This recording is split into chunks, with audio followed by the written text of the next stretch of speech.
दोस्तों, world war 2 के बारे में तो आपने बहुत सी किस्से कहानियाँ सुनी होगी, लेकिन ना तो कभी आपने ये सुना होगा और ना ही किसी ने आपको ये बताया होगा कि वर्ल्ड वॉर 2 के दौरान एक ऐसी ऑर्गेनाइजेशन भी मौजूद थी जो हिटलर से भी ज़्यादा ताकतवर थी। सही सुना दोस्तों, ये ऑर्गेनाइजेशन हिटलर से तो ताकतवर थी ही, लेकिन हिटलर को हराने में भी सबसे बड़ा रोल इसी ऑर्गेनाइजेशन का रहा है और हाल ही में इस पर एक मूवी भी बनी है, The Mystery of Ungentle Manly Warfare।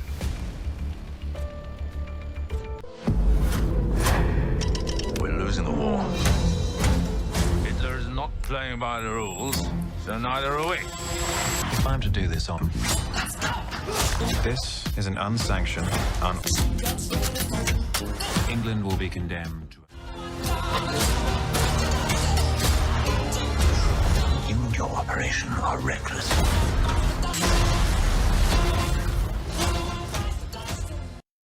ये फिल्म एक real life story Winston Churchill के वर्ल्ड वॉर 2 के दौरान एक सीक्रेट क्रिएशन पर बेस्ड है जिसे एसओई कहते हैं, यानी कि special operation executives.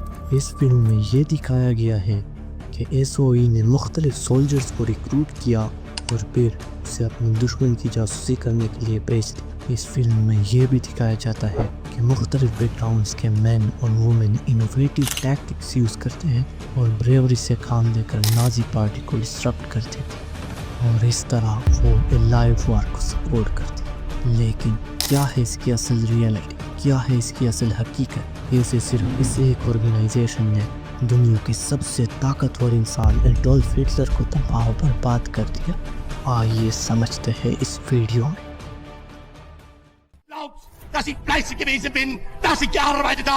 It is difficult to track down one single event that sparked the conflict, for ultimately it was a series of events that conspired together to eventually light the flame of war.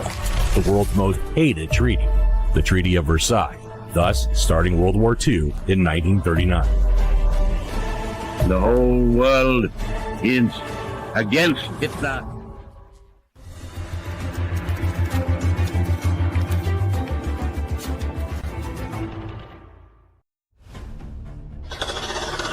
ये कहानी शुरू होती है 1940 में, जब world war 2 के दौरान एक सीक्रेट ऑर्गेनाइजेशन जारी किया जाता है जिसका नाम होता है स्पेशल ऑपरेशन एग्जीक्यूटिव्स, और इसका मेन पर्पस होता है एक्सिस पावर्स यानी जर्मनी, इटली, जापान, इन पर जासूसी करना।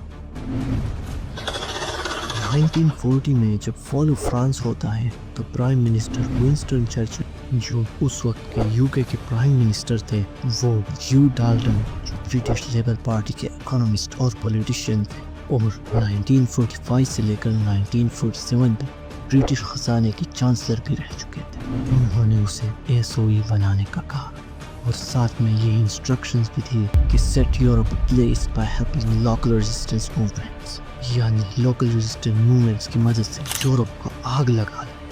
ह्यू डाल्टन ने 3 पहले से ही मौजूद सीक्रेट ऑर्गेनाइजेशन को कंबाइन करके एसओई बनाया। फिर एसओई ने मुख्तलिफ बैकग्राउंड के पर्सनल को रिक्रूट किया और फिर उसे ख़तरनाक मिशंस पर रवाना कर दिया। ऐसे मिशंस जहां अगर वो एक्सिस पावर्स के हाथों लग गए तो उन्हें अरेस्ट, टॉर्चर और यहाँ तक कि मारे जाने का भी खतरा था।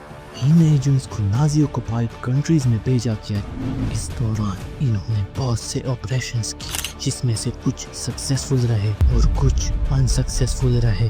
इनके सक्सेसफुल ऑपरेशंस में नॉर्सुक हाइड्रो प्लांट, नॉर्वे 1943 का ऑपरेशन भी शामिल है, जिसमें उन्होंने पूरे हाइड्रो प्लांट को तबाह कर दिया और नाजी एटॉमिक बम के प्रोग्राम के लिए बहुत ज़्यादा क्वांटिटी में पानी तैयार कर दिया। लेकिन ये इनका पहला सक्सेसफुल मिशन नहीं था। इस मिशन से 2 साल पहले 1941 में इन्होंने ऑपरेशन एंथ्रोपिड किया था और ये मिशन इनके बिगेस्ट अचीवमेंट्स में शामिल है। इस मिशन का मेन मकसद एक टॉप नाजी ऑफिशियल रेनहर्ड हेड्रिच को कत्ल करना था, जो जर्मन ऑक्युपाइड चेकोस्लोवाकिया में अपने होलोकॉस्ट के लिए जाना जाता था। 1941 में एसओई के एजेंट्स और चेकोस्लोवाक रेजिस्टेंस फाइटर्स ने एक मिशन पर जाने का प्लान बनाया। एसओई ने तो चेक एजेंट्स जोसेफ कैप्ची, और जैनकुबिस, इन दोनों को ट्रेन किया और फिर इसे ब्रेकी भेज दिया, जो आज के दिन चेक रिपब्लिक का कैपिटल है।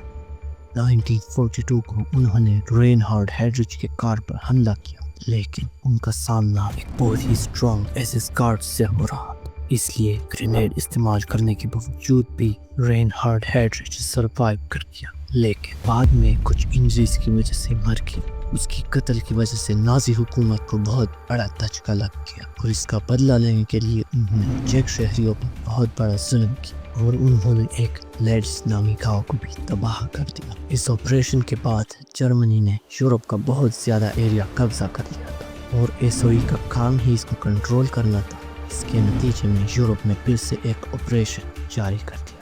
इसमें उन्होंने जर्मन टारगेट्स जैसे कि फैक्ट्रीज, ब्रिजेस को तबाह करने के लिए लोकल फाइटर्स को सपोर्ट किया, जिससे उन्हें जर्मन प्लेन के बहुत अहम राजों का पता चल गया। इसी दौरान ऑपरेशन जेट बम भी हुआ। इसमें बहुत से एजेंट्स को फिर शूट किया ताकि वो लोकल रेजिस्टेंट फाइटर्स के साथ कोऑर्डिनेट कर सके और यहाँ पर एक बिग एलाइड इन्वेजन भी हुआ जिसे डी-डे कहा जाता है और इस इन्वेजन में भी एसओई का बहुत बड़ा रोल था।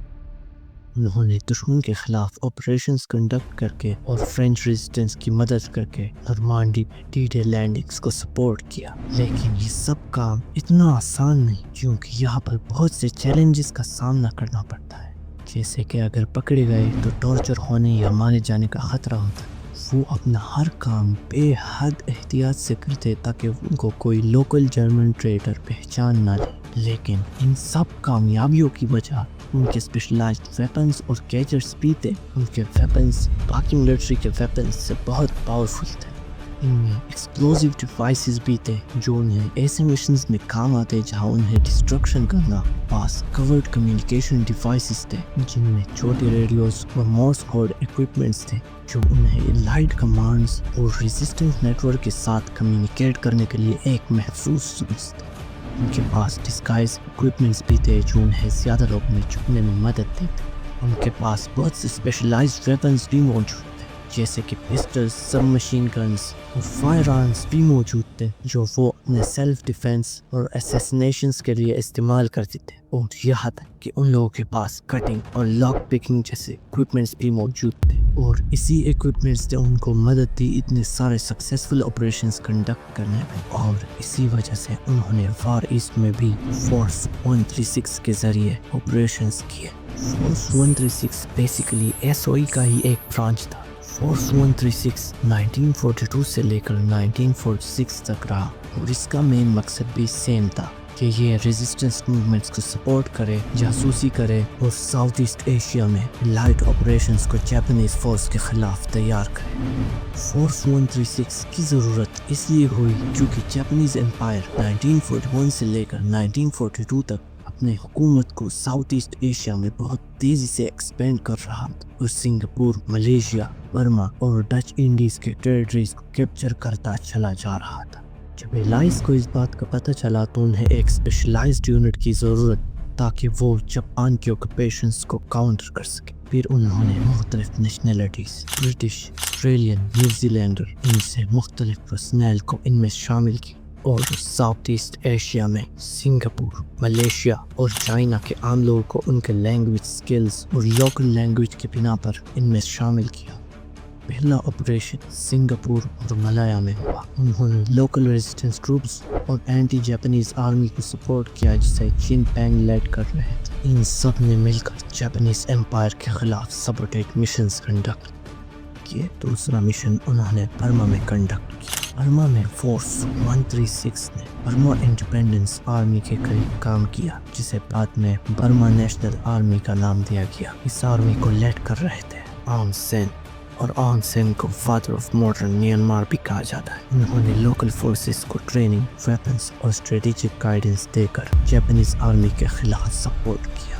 इसके बाद थाईलैंड में हुआ तीसरा ऑपरेशन। इस ऑपरेशन में उन्होंने गुरिल्ला ग्रुप्स के साथ रिलेशन बनाए और पूरे रीजन में जापानीज मूवमेंट्स की इंटेलिजेंस गैदर की। इस दौरान उन्हें बहुत से चैलेंजेस का सामना भी करना पड़ा جیسے کہ جنگل کے سخت ماحول کو برداشت کرنا، جاپان کے کاؤنٹر انٹیلیجنس سے بچنا. لیکن ان سب مشکلات کے باوجود وہ زون 36 نے جاپان کی سپلائی لائن کو ڈسٹرکٹ کرنے میں ایک کروشل رول ادا. انہوں نے اینمی پوزیشنز کے بارے میں معلومات اکٹھا کی اور ساؤتھ ایسٹ ایشیا میں گراؤنڈ الائٹ آرمی کو تیار کیا. ان سب چیزوں نے جاپانیز امپائر کو بہت کمزور بنا دیا تھا. لیکن SOE کو اپنے سیکریسی کا بھی خیال رکھنا تھا.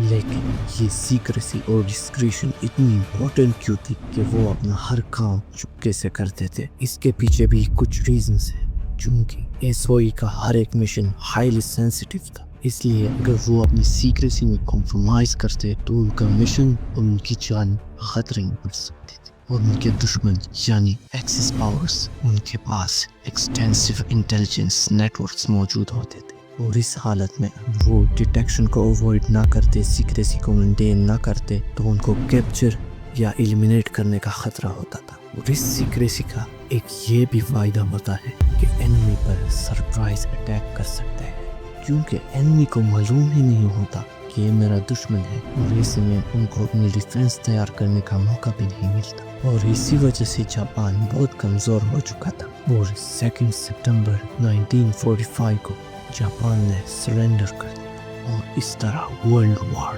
2 آفیشیلی اینڈ ہو گئی.